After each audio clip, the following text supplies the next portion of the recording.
Hi everyone, I'm doing a Saradigm video on money, specifically on 5 ways my husband and I save money. And they're not that difficult. They might be difficult if you have a hard time managing money, but they're something that could honestly save you a lot of money. I'm just going to share with you the 5 ways that we save money. I'm going to give you the specific numbers also so you can see how it all adds up. The first way we save money is we don't pay for subscriptions except for Netflix. Aside from Netflix, I can't think of anything else that we subscribe to for a service of any kind. Again, just Netflix.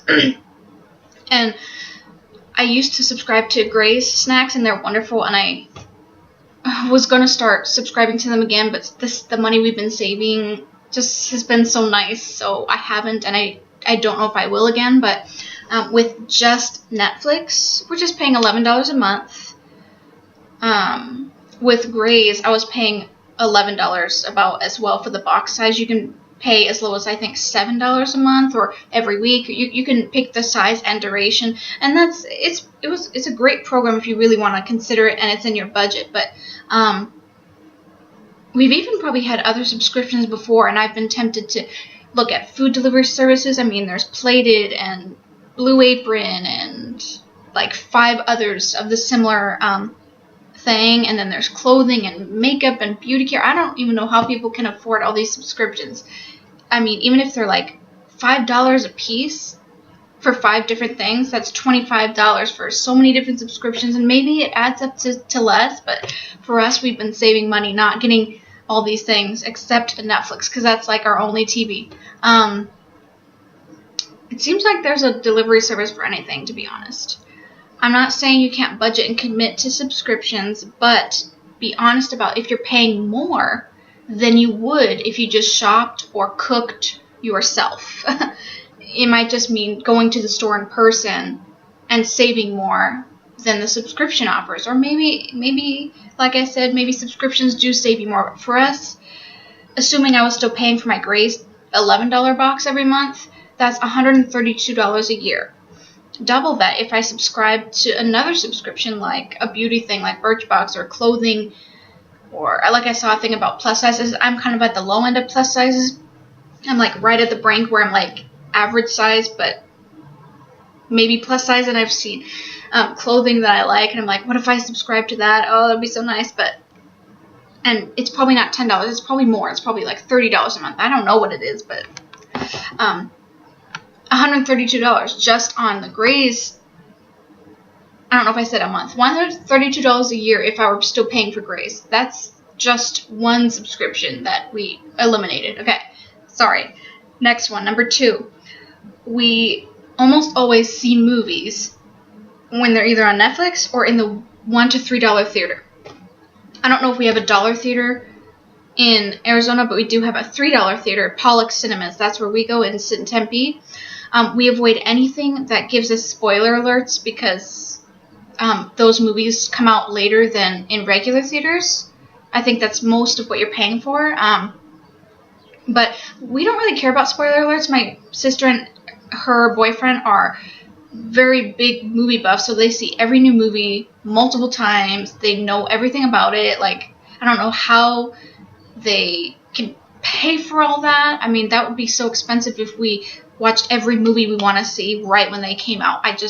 We don't do it. We pay more for experiences other than movies because, like I said, it's either on Netflix a month or 2 later or in the Pollack Theater around the same time. And we don't, even if we get spoilers, it kind of helps us prioritize which movies to see. People tell us if it was a sucky movie or not. So it doesn't bother us to wait and pay a third of the price. Specifically, since we only pay $11 for Netflix and we don't pay for a regular retail movie ticket, which is about $20 for both of us, so about double, let's assume we see 1 movie a month, which is actually more frequently than we even saw it in the cheap theater. I mean, it's probably once a quarter for us. I'm going to split the difference between a regular movie price ticket and the cheap movie ticket from Pollack, okay, which is a difference about $7. say we go to Pollack Tempe Cinemas, it's $3 every day except for Tuesday when it's $2. So a $10 movie ticket at a regular place minus $3 from Pollack is $7, but that's just for one of us. Multiply it by 2 is $14 if we saw a regular movie every month. So if we multiply the regular movie ticket amount by 12 months, we get $168. $14 again is the difference of the regular ticket minus the Pollack ticket, so $14 times 12 is $168. And I know it's a lot of math, but I will add it up all at the end so you could see how I came up with this for all you visual people. And I'm going to give you the annual amount for all 5 of these at the end as well. Thanks for sticking with me. Number 3 of 5. I water down my hair products when they get low. I don't know how common this is. I'm actually very curious to see if anyone else does it. I'm sure other women do. But my hair is ruly enough and fine enough that a watered down product still gets the job done. Most of my products are $3 to $5 each. I don't always get like big brand names. In fact, that's another kind of subcategory of this. You don't always have to get the name brand. Honestly, I just check for the ingredients. I try to avoid things with really harsh chemicals.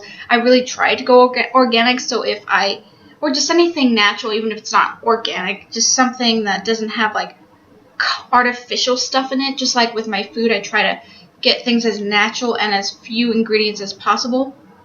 And you can still find things $3 or $5 each. Okay, so let's say I have 2 $5 products. That's usually about how many I have for my hair at a time.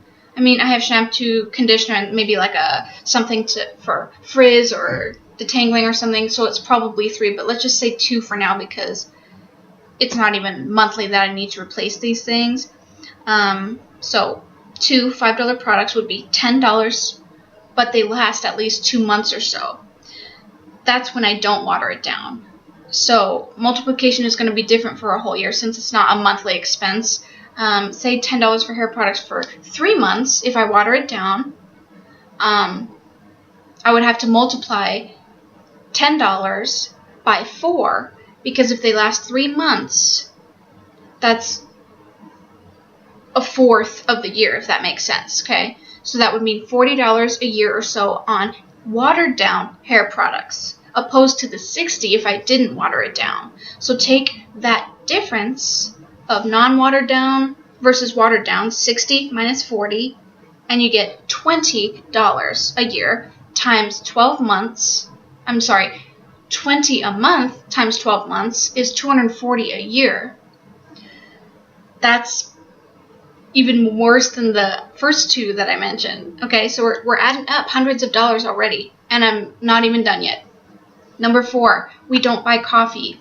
Okay, every month or even as infrequently as every few months, we will get a frap or iced tea or some other treat. But when we want something like that or a simple iced coffee or something, we most times just make it ourselves. Caffeine gives me headaches anyway if I consume it, so I'm sparing myself both physical pain and a ton of money by not maintaining a delicious, expensive, and convenient habit of coffee buying.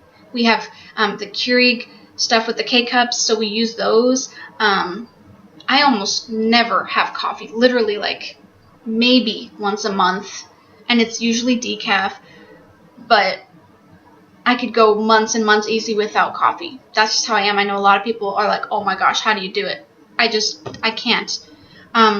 Now, let's be generous and say I only pay $3 for a coffee twice a week, or say Preston and I buy 1 coffee per week.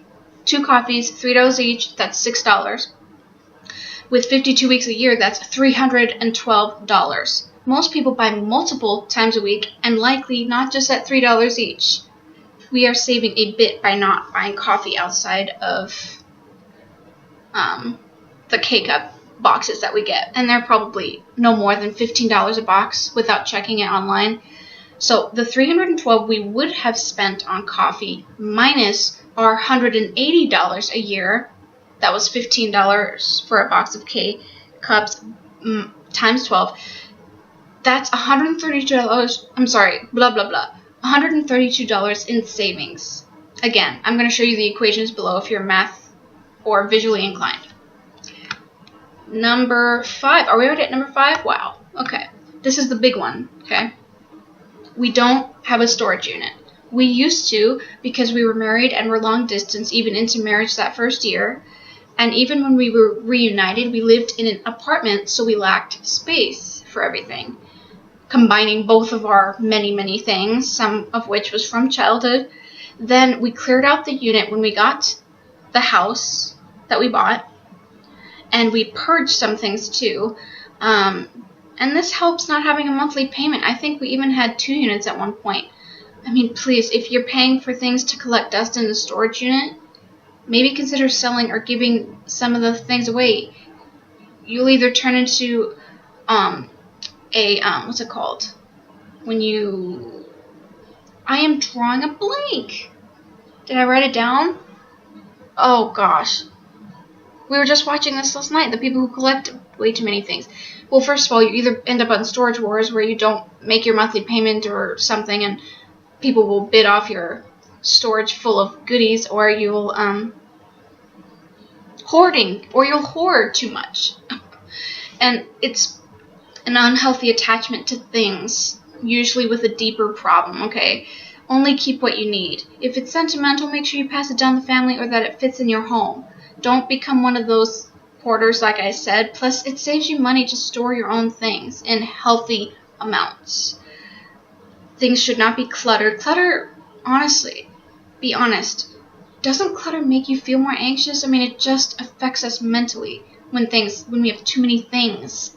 And usually if you pass it down in your family or to a friend, you'll either forget about it or you'll still be able to kind of be around the sentimental things. And anything that's not sentimental, just switch it out, give it away, sell it, make some money, save some money. Rounding up the dollar, we paid about $47 a month for one storage. I can't recall again if we had 2 units, but at this point, I'll just calculate with the one. Multiply the $47 by 12 months, that's $564. Okay? Imagine what hoarders spend on storage units and buying all the stuff to overstuff their home that they're probably not using much. We live in a very materialistic world, but living on enough still brings comfort and your needs supplied. Don't fall in love with money or stuff, and you'll have more money and space to live comfortably. You might be surprised how much money you save, how much peace you have, if you just live within your means. Alright, time for our savings every year on these 5 things. 132 on subscriptions saved, 168 on movies, 240 on hair products, 132 on coffee, which is the same price as the subscription saved, caffeine and entertainment, the American way, and 564 on storage. That's $236 a year. That's enough for a small vacation or a new piece of furniture or a couple appliances. I mean, that makes me feel good. But we are still trying to do more as a married couple. Like, we're planning on maybe trading in his car soon, using that cash to pay it off, and to use the rest of the cash to just buy a used vehicle.